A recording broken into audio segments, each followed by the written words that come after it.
Hi everyone, today we'll be discussing about anti-tubercular agents. What is tuberculosis? Tuberculosis is an infectious disease caused by bacterium.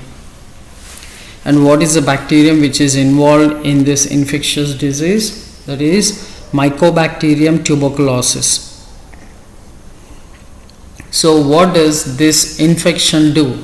It affects the lungs as well as the other parts of the body. As you can see, the tuberculosis, it greatly affects the lungs, but it also affects other parts of the body. In tuberculosis, most of the infections do not have any symptoms. So such kind of tuberculosis is called as latent tuberculosis. About 10% of infections progress to active disease, which if left untreated kills about half of those infected. So the mortality rate or casualties are about 50%. And what are the symptoms which are associated with this active tuberculosis? As we have said that latent tuberculosis will not have any symptoms majorly, but active tuberculosis will show some symptoms like cough, which contains blood and mucus, fever, night sweats and weight loss. Coming to its spread, how is tuberculosis spread? Tuberculosis is spread in a similar fashion like today's crisis about COVID, the same way, like cough, spit, speak or sneeze. These are the various actions which lead to the spread of the infectious bacteria. And how it is diagnosed. The diagnosis is usually done by chest x-rays as well as microscopic examination and culture of body fluids. The diagnosis of latent tuberculosis relies on tuberculin skin test. It is called as TST.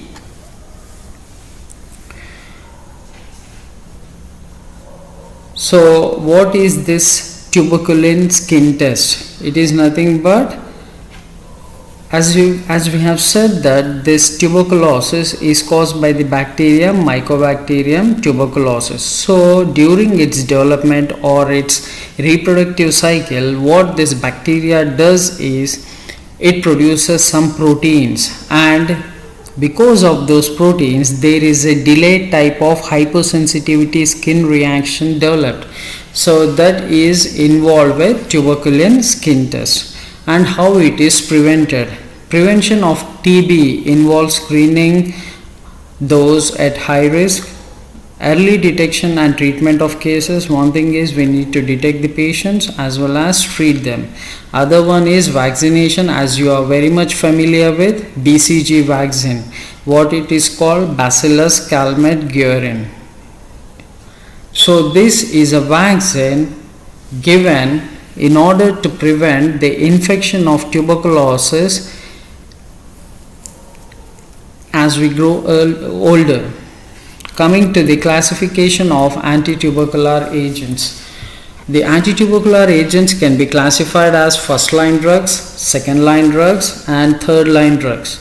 So here, what are the drugs which come under this first line category? The drugs are isoniazid, rifampicin, ethambutol, pyrazinamide and streptomycin. Coming to the second line drugs, the drugs are amikacin, kanamycin, ciprofloxacin, levofloxacin, ethionamide, cycloserine, para-amino salicylic acid. In the second line drugs, mostly you can see they are antibiotics. In first line drug also you can see an antibiotic, that is streptomycin. Earlier we have discussed about streptomycin in our earlier classes. And third line drugs, they are rifabutin, clarithromycin, linezolid and vitamin D. So this is about the classification of anti-tubercular agents. Coming to the first line drugs, the first drug, isoniazid. So isoniazid, it is also abbreviated as INH, isonicotinic acid hydrazide, which is very much it is used synonymously with isoniazid. So this is an antibiotic used for the treatment of tuberculosis. So for the active cases, what we do is we go for a combination therapy along with rifampicin, pyrazinamide, and either streptomycin or ethambutol. So mostly we go for a combination therapy for treatment of active tuberculosis. And for latent tuberculosis, the isoniazid drug is given as such. The method of drug delivery is by oral route, or it may be given IM, that is intramuscular. And coming to the common side effects associated with the use of isoniazid, increased blood levels of liver enzymes, this is one of the common side effect, and the numbness in hands and feet. What are the serious side effects associated with it? They are liver inflammation and acute liver failure. As you can see, liver inflammation and acute liver failure. And are there any treatments whereby we can reduce the side effects? So the most important thing when we are studying about antitubercular agents is remember the vitamin pyridoxine. This has a very prominent role to reduce the side effects of most of the antitubercular drugs. What is the drug? That is pyridoxine. Pyridoxine helps alleviate the symptoms of side effects. Okay. Coming to the mechanism of action of isoniazid, as you can see, isoniazid is a prodrug. Isoniazid is a prodrug that inhibits the formation of mycobacterial cell wall. So most of the antitubercular drugs what we are going to discuss today are the main mechanism of action will be depending on inhibition of cell wall synthesis. Okay, so isoniazid, as we have said, this is a prodrug. It needs to be activated. We have studied prodrug earlier. So prodrug needs activation, and how it is activated? It is activated by CATG. And what is this CATG? CATG is a bacterial catalase peroxidase enzyme. And where is this enzyme found? So this is found in the bacteria itself, that is Mycobacterium tuberculosis. So Mycobacterium tuberculosis will be producing an enzyme called bacterial catalase peroxidase, which is also called as CATG.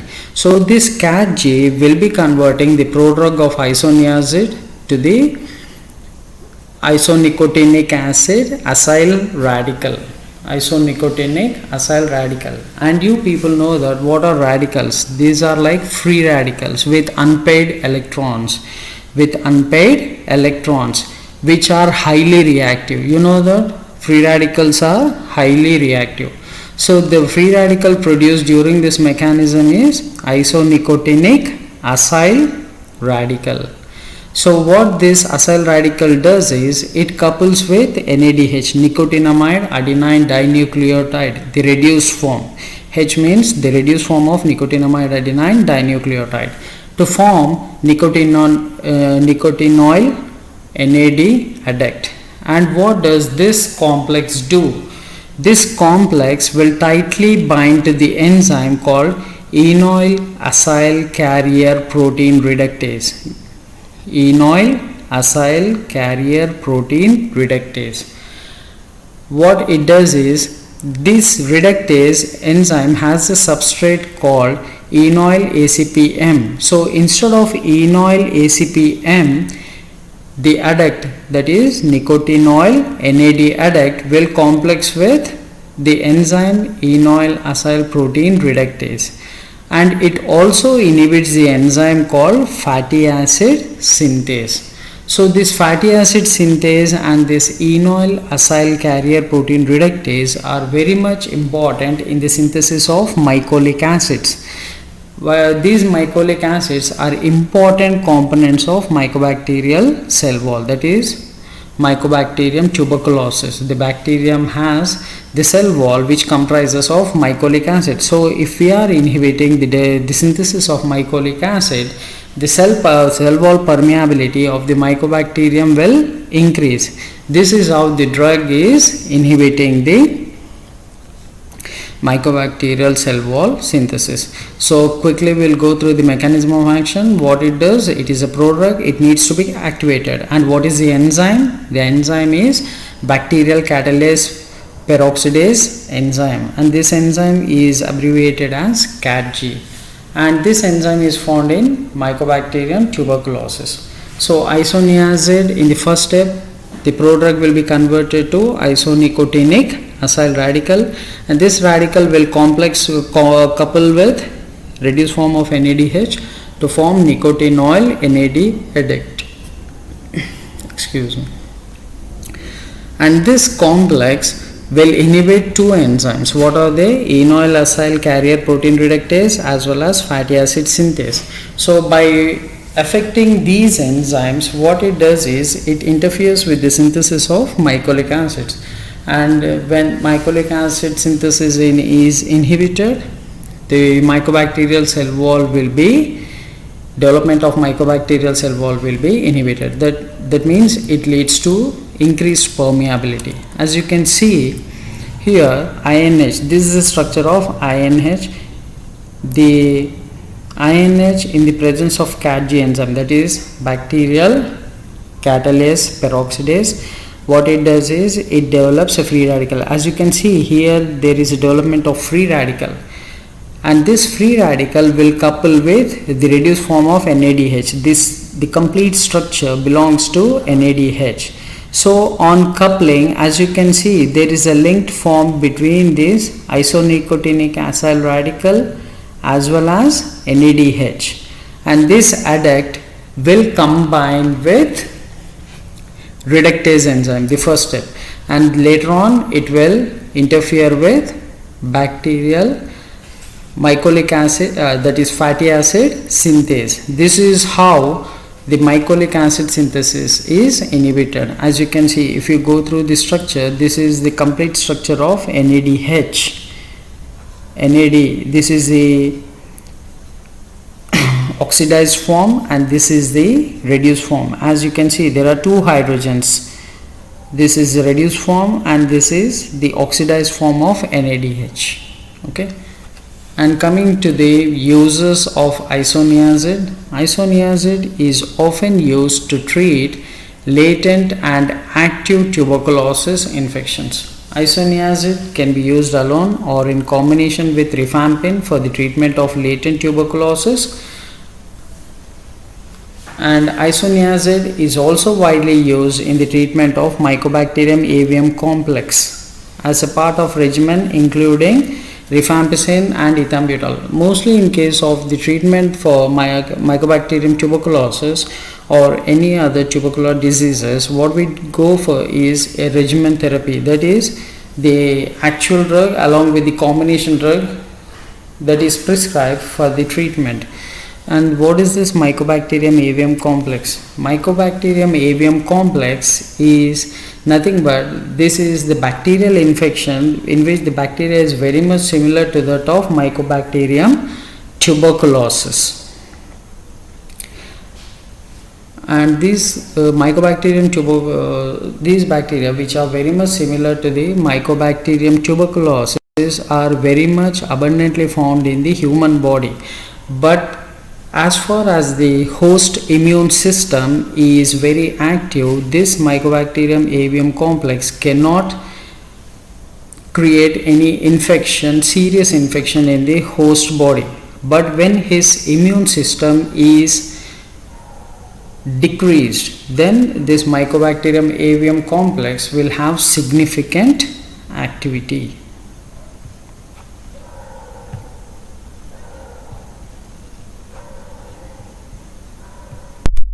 Coming to the next drug, the drug is ethionamide. Ethionamide is an antibiotic used in the treatment of tuberculosis. Specifically, it is used along with other anti-tuberculosis medications. As we have said that in tuberculosis treatment, mostly we go for combination therapy. And the most important point regarding this ethionamide therapy is It is used to treat active multi-drug resistant tuberculosis. This is very significant.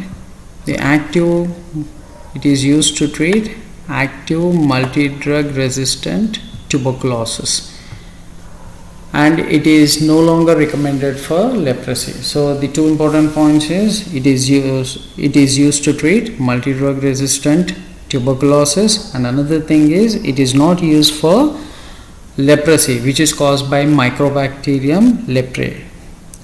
And what is the source, or what is the route of medication? It is by oral route.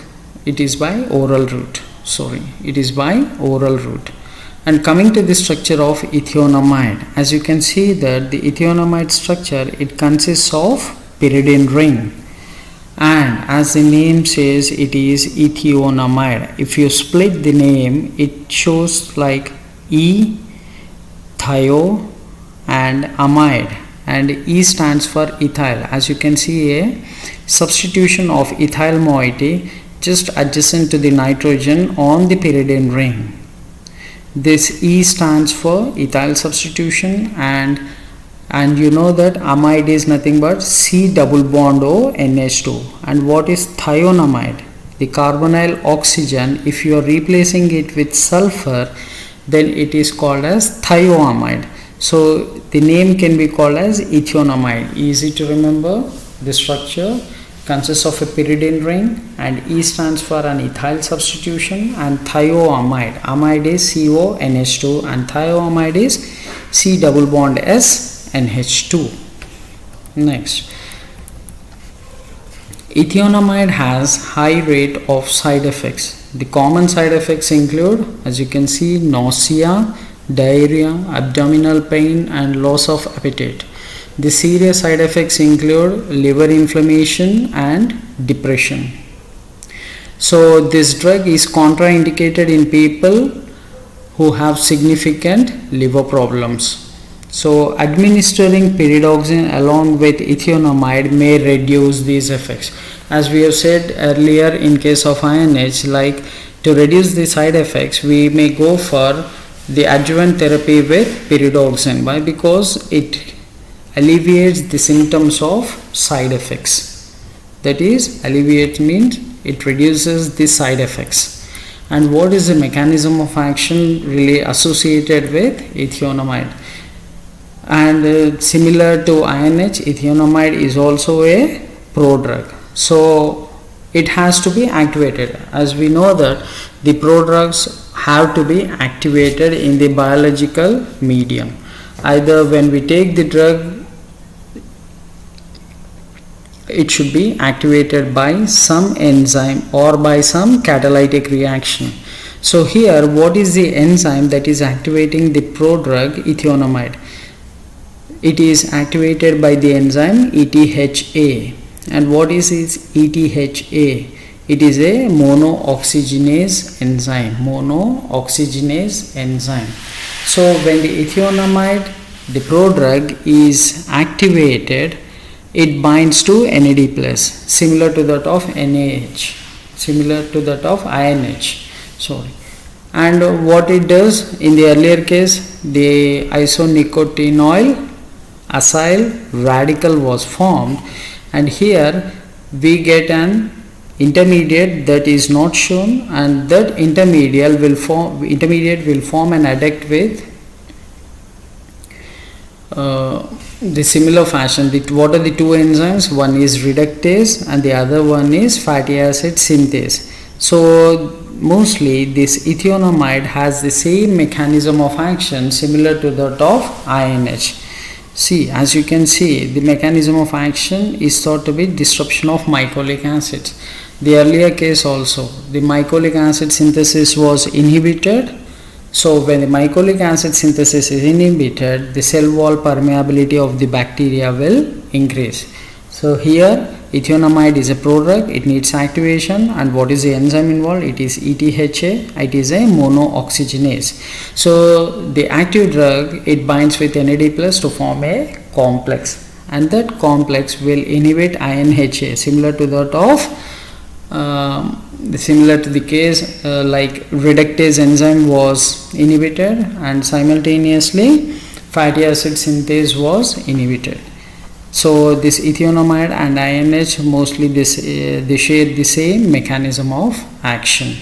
And coming to the uses, it is an antimicrobial drug used to treat tuberculosis, Mycobacterium tuberculosis, Mycobacterium bovis, Mycobacterium segmatis, and it is also used to treat multi-drug resistant TB. Whenever multi-drug resistant TB comes, you need to remember these drugs. These drugs are very useful. And coming to the next drug. The next drug is ethambutol, EMB, ethambutol. Ethambutol, it is a medication primarily used to treat tuberculosis. It is also given in combination with other drugs, as we have seen for the INH as well as ethionamide.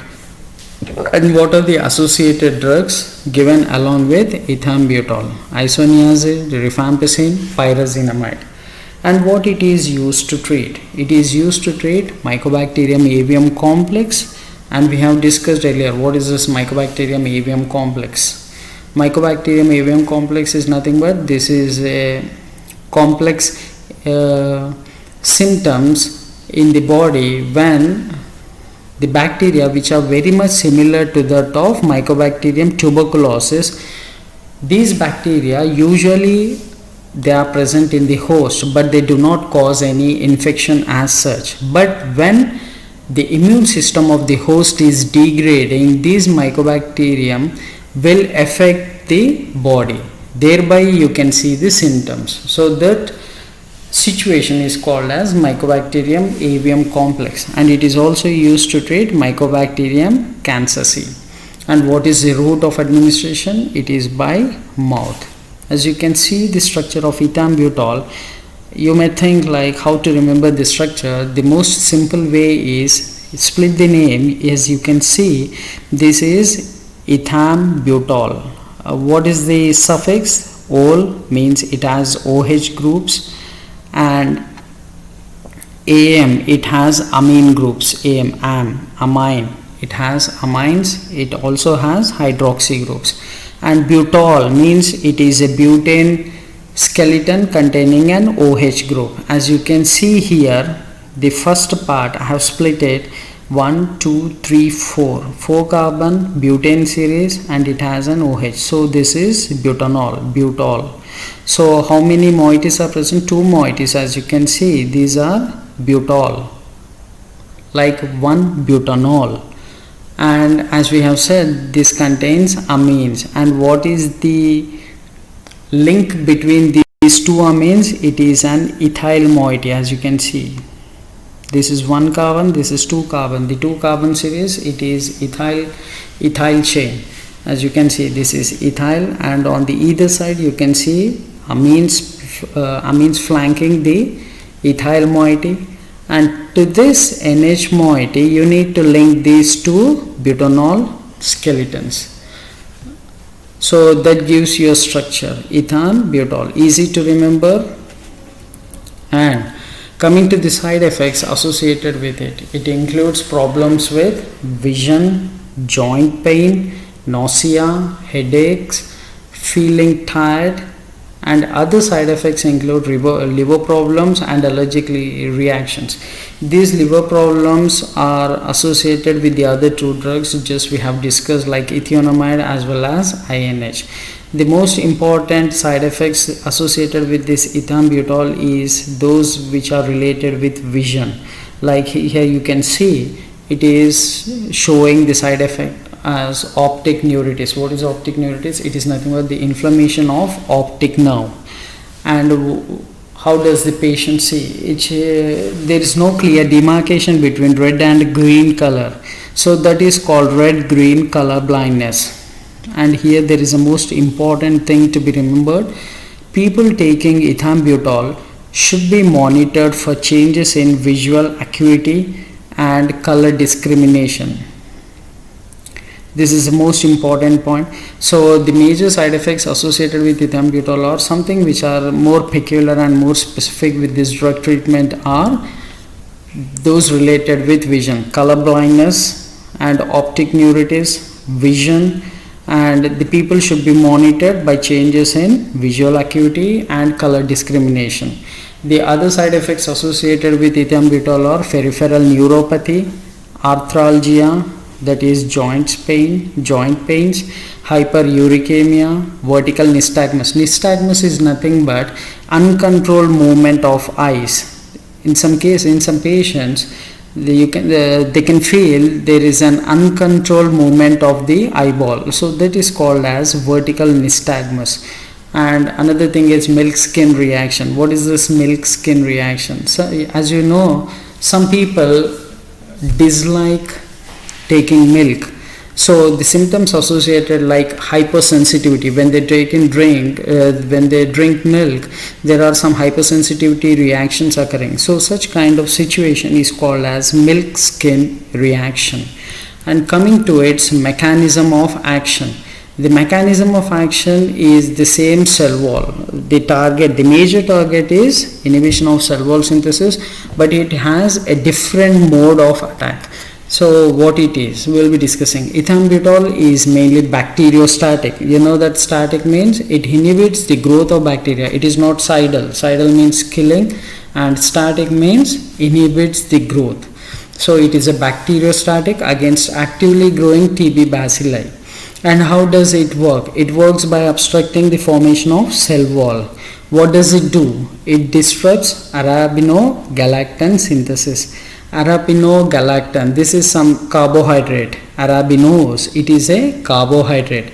So this drug ethambutol will inhibit the synthesis of arabinogalactan. And how does it do? It by inhibiting the enzyme called arabinosyl transferase. Arabinosyl transferase is an enzyme which is very useful in the synthesis of arabinogalactan. And arabinogalactan is nothing but it is a carbohydrate. It is a carbohydrate, arabinose sugar, arabinogalactan. And arabinogalactan is an important point or an important component of cell wall. So if arabinogalactan synthesis is inhibited, there will be an increase in the cell wall permeability. So the bacteria cannot survive. This is the mechanism of action. Ethambutol is a bacteriostatic. What does it do? It works by obstructing bacterial cell wall formation. How does it do? It inhibits the enzyme arabinosyl transferase. By inhibiting this enzyme, what will be obstructed? A synthesis of arabinogalactan will be disrupted, and if it is inhibited, the cell wall permeability will be increased.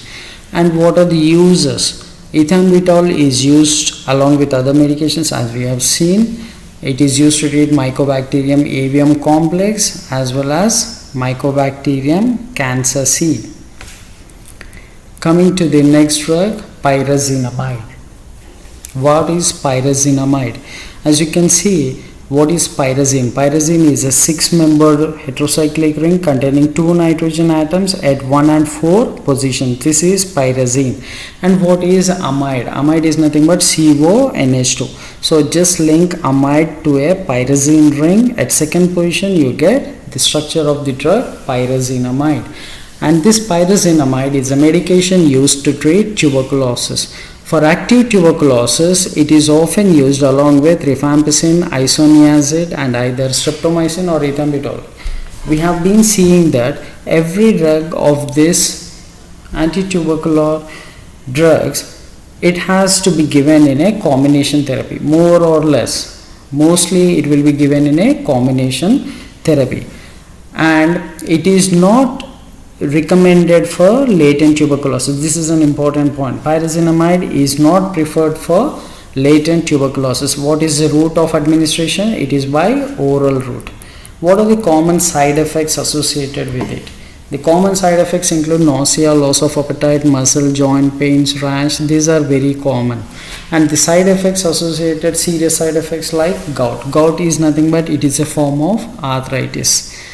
Other thing is liver toxicity. Most of the anti-tubercular drugs, liver toxicity, sensitivity to light, something like photophobia, interstitial nephritis, the inflammation of the nephron, malaise, relieve porphyria and fever.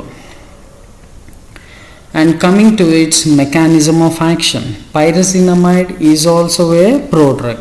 Pyrazinamide is also a prodrug. It has to be converted into an active drug. It has to be converted into an active drug. And what is the active drug for pyrazinamide? Pyrazinoic acid. Pyrazinamide converting to pyrazinoic acid. As you can see here, coming to the structure, this is pyrazinamide. If this amide link is broken, this is C double bond O, instead of NH2 place OH, then that gives pyrazinoic acid. So that will be the active drug. Excuse me. So what happens? Pyrazinamide is a prodrug that stops the growth of Mycobacterium tuberculosis. It is a bacteriostatic, and pyrazinamide diffuses into the granuloma of Mycobacterium tuberculosis, where the tuberculosis enzyme called pyrazine amidases. These are something like hydrolases. Amidases are hydrolases. What do? They hydrolyze the amide bond. When you break an amide bond by hydrolysis, what do you get? Ammonia plus carboxylic acid. So here amide will be broken to pyrazinoic acid and free ammonia will be liberated. So that pyrazinoic acid is the active form of the drug. And how it is produced? Because of the help of this Mycobacterium tuberculosis enzyme, pyrazine amidase. This is the enzyme which is catalytically converting prodrug pyrazinamide to pyrazinoic acid. And under acidic conditions of about pH 5 to 6, the pyrazinoic acid slowly leaks out, converts to protonated conjugate acid. So when there is an increased acidity, pH of 5 to 6 is acidic. So in this environment, and pyrazinoic acid is an organic acid, it is a weak acid, but the pH of 5 to 6, this is more acidic compared to pyrazinoic acid. So this pyrazinoic acid should be protonated. The pyrazinoic acid will be protonated, and at this pH, when it is protonated, what it does is it again reverses, like it diffuses back into the bacilli. It comes out and goes in once again. When it goes in, that is the protonated form of pyrazinoic acid, what it does is it accumulates inside the bacillus at acid pH, then at neutral pH. And what does this pyrazinoic acid do? This pyrazinoic acid, it inhibits the enzyme called fatty acid synthase. The enzyme called fatty acid synthase is inhibited, and this enzyme, as we have seen in the case of INH, this is very much useful in the synthesis of mycolic acid. So if mycolic acid synthesis is inhibited, then the bacterial cell wall will have more permeability, that is the bacterial cell cannot survive. So this is the mechanism of action. Same like it has a prodrug should be converted to the active drug. Pyrazinamide is a prodrug, active drug is pyrazinoic acid. What is the enzyme catalyzing? Pyrazine amidase. And what is the source of this enzyme? It is from the Mycobacterium tuberculosis itself. And what happens at acidic pH? It gets protonated, and this pyrazinoic acid, what does it do? It inhibits the enzyme called fatty acid synthase, FAS, fatty acid synthase. And what is the role of this fatty acid synthase? It is useful in the synthesis of mycolic acids, and this mycolic acid is an important component of cell wall. So this is the main mechanism of action of pyrazinamide. And coming to its uses, pyrazinamide is only used in combination with other drugs such as isoniazid and rifampicin in the treatment of Mycobacterium tuberculosis, and it is also used in DOT therapy, directly absorbed therapy, DOT therapy, directly absorbed therapy. And Pyrazinamide also has a use like it is a potent uricosuric drug. It is an important point for pyrazinamide, that is it behaves as an anti-uricosuric drug. Means what is uricosuric? That is nothing but increase in the excretion of uric acid in the urine. Increased excretion of uric acid in the urine, that is called uricosuric. So this is anti-uricosuric. Anti-uricosuric drug.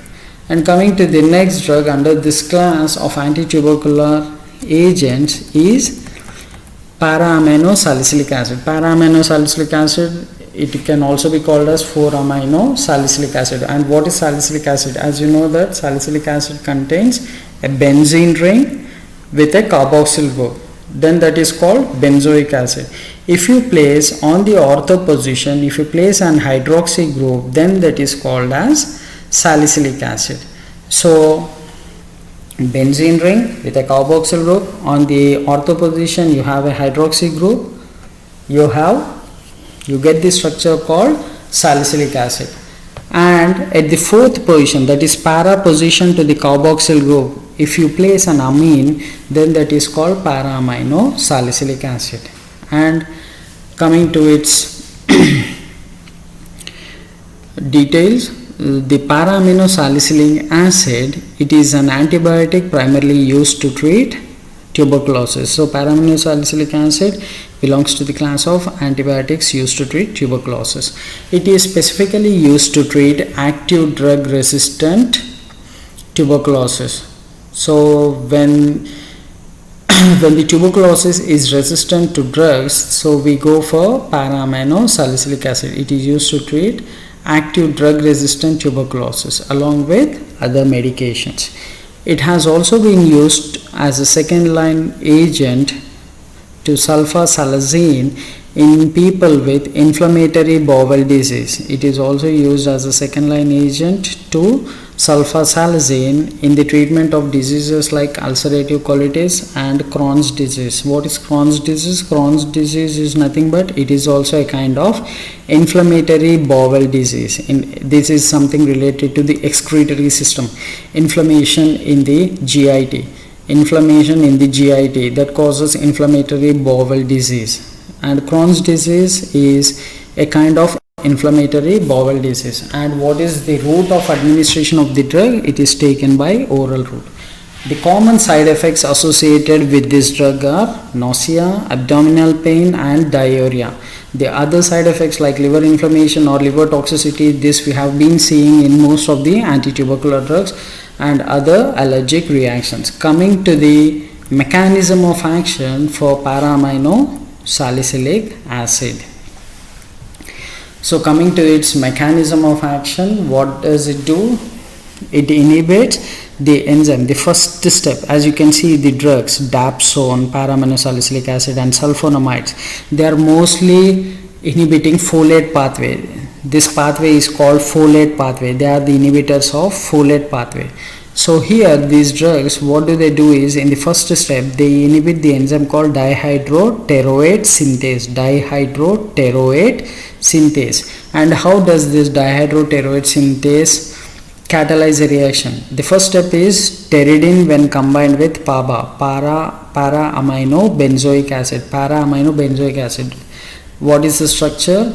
Benzene ring with a carboxyl group, and on the fourth position you have an amine group. Benzene with a carboxyl group and an amine group is called PABA, para-aminobenzoic acid. And what is pteridine?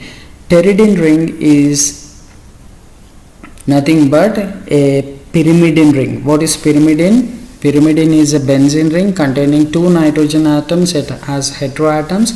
What are the positions in the pyridine for nitrogen? 1 and 3. And this pyrimidine ring, not pyridine, pyrimidine ring, when it is fused with pyrazine ring, pyrimidine when fused with pyrazine ring, then that is called as pteridine. The ring.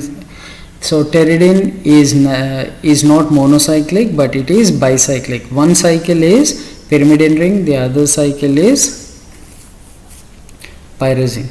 So this Pteridine, when combines with PABA in the presence of dihydropteroate synthase, it gives dihydropteroic acid. So the first step of folate pathway is inhibited by these drugs, that is by inhibition of the enzyme dihydropteroate synthase.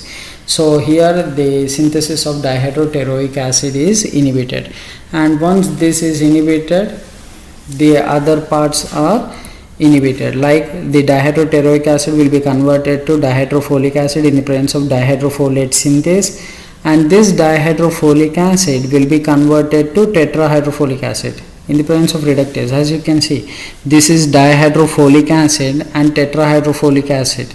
As you can see, there is a reduction step going on, so obviously you require an enzyme called reductase. And what is that reductase? Dihydrofolate reductase.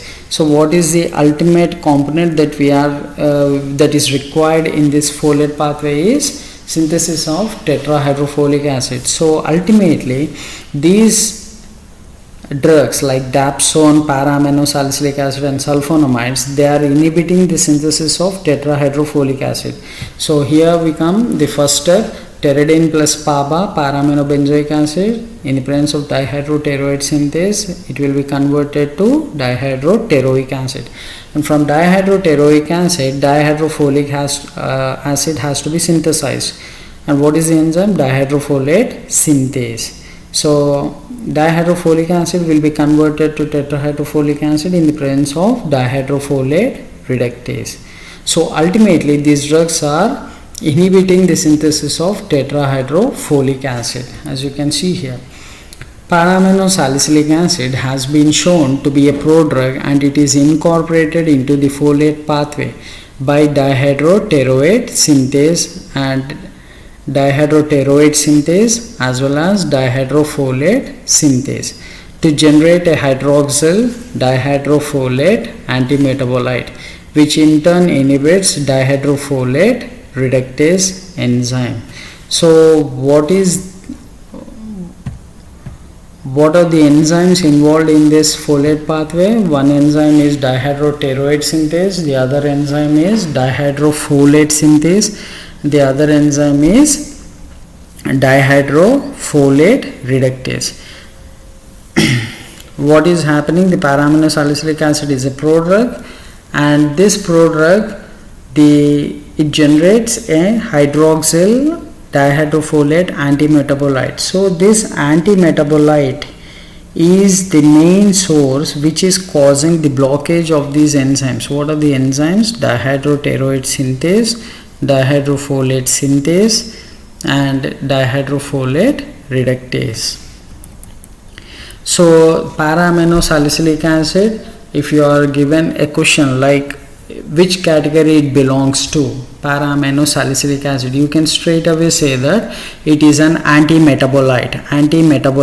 So what is this antimetabolite?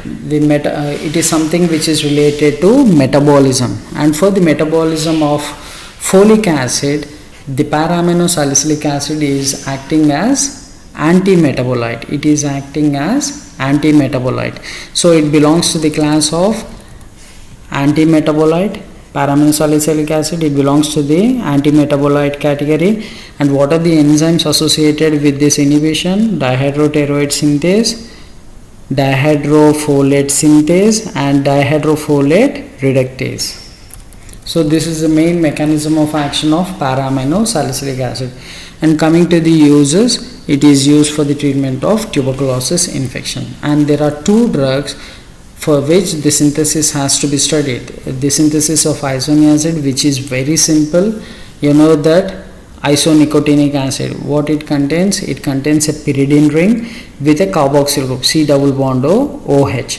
In the first step, that isonicotinic acid, when esterified, isonicotinic acid, for esterification, what is the other substrate required? We need an acid catalyst as well as an alcohol. What is the alcohol? Ethyl alcohol. So when ethyl alcohol combines with isonicotinic acid, we get an ester. This is the ester, C double bond OET. So the ester of isonicotinic acid has to be synthesized, or we can directly take the isonicotinic acid ethyl ester. and this ester can be easily cleared. Acids as such are not active or they are not very reactive. So when they are esterified, they will become more active. So we do not take acid, but we take an ester of the acid. So here the significance of ester is that we need an activated acid. So here isonicotinic acid ethyl ester, when we are treating with hydrazine N2H4, NH2 is hydrogen, or you can write it as N2H4. Just treat it with isonicotinic acid ethyl ester, the hydrazine, you get the drug isonicotinic acid hydrozide. Or else the other method is take 4-cyanopyridine. 4-cyanopyridine in presence of sodium hydroxide and reflux for 1 hour. You know that these are nitrile, C triple bond N. When you hydrolyze in the presence of base, this N will go out as ammonia and this carbon will form carboxyl group. This carboxyl group will react with hydrazine in situ. In situ means in the reaction medium itself. It reacts in situ with hydrazine to generate isonicotinic acid hydrozide, INH, or isoniazid. So the synthesis is very simple. And coming to the synthesis of para-amino salicylic acid, the first step, it involves the substrate aniline. Aniline is benzene ring with amine, primary amine NH2, and this aniline, when we are treating with HCl and sodium nitrite NaNO2, this is called diazotization reaction. As we have seen in organic chemistry, if you are not sure, refer back to your organic chemistry class which I have told you. Aniline, the primary amines, when we treat it with HCl and sodium nitrite, it undergoes diazotization to give benzene diazonium chloride. As you can see the structure of benzene diazonium chloride here. This is benzene ring with N triple bond N, and the central nitrogen will have a positive charge and the chlorine will have a negative charge. So this benzene diazonium chloride, when you treat it with salicylic acid, as you can see, this is the structure of salicylic acid, OH and carboxyl group. You know that the hydroxy group is an ortho para director and a carboxyl group is a meta director. So here the meta position for this carboxyl group is ortho and this is meta, and for this hydroxy group the meta para position is ortho meta para. So this portion or this carbon will be having high electron density, that is negative charge. So there will be a negative charge generated because of the electronic effects from OH group as well as from carboxyl group. This is meta directing, this is para directing. The negative charge will be concentrated on the fourth position. So here this carbon is having high electron density. So this carbon acts as a nucleophile. So it can attack an atom which is lacking electrons. So here how does this salicylic acid reacts with benzene diazonium chloride? Here this nitrogen is positively charged, and nitrogen being an high electronegative element cannot accommodate positive charge for long enough. What it does is it pulls one of the bonding pair of electrons from the triple bond to nullify the positive charge, and then this nitrogen will be losing its electron density. So it will be lacking its octet. So immediately just now we have said that the fourth position is rich in electron density. So this carbon will attack onto the nitrogen which is electron deficient. So this is how there is a bond formed at fourth position and this nitrogen. So ultimately what we are getting is a diazotization. We get a diazoderivative, and take this intermediate drug and go for reduction reaction, the splitting of double bond by hydrogenation in the presence of sodium thiosulfate, hypo, Na2S2O3, 5H2O. This sodium thiosulfate, it it produces a reducing environment whereby the double bond is cleaved and this nitrogen gets hydrogenated and this nitrogen also gets hydrogenated. When this nitrogen gets hydrogenated, as you can see, we are generating the active drug, that is para-amino salicylic acid. And what is the side product or the byproduct? That is aniline. Aniline is a byproduct produced, and para-amino salicylic acid is the active drug which we are interested in. So this is about the synthesis of para-amino salicylic acid. It starts with aniline, treat with HCl and sodium nitrite, go for formation of diazonium chloride. This diazonium chloride will react with salicylic acid at 4th position. You get a diazo derivative. Then when this diazo derivative is subjected to reducing environment, the double bond is broken. The two nitrogens will get hydrogenated. One of the nitrogen will form NH2 and the other nitrogen also forms NH2. This one will form aniline and this structure will form 4-amino salicylic acid or para-amino salicylic acid. So this is the synthesis of para-amino salicylic acid.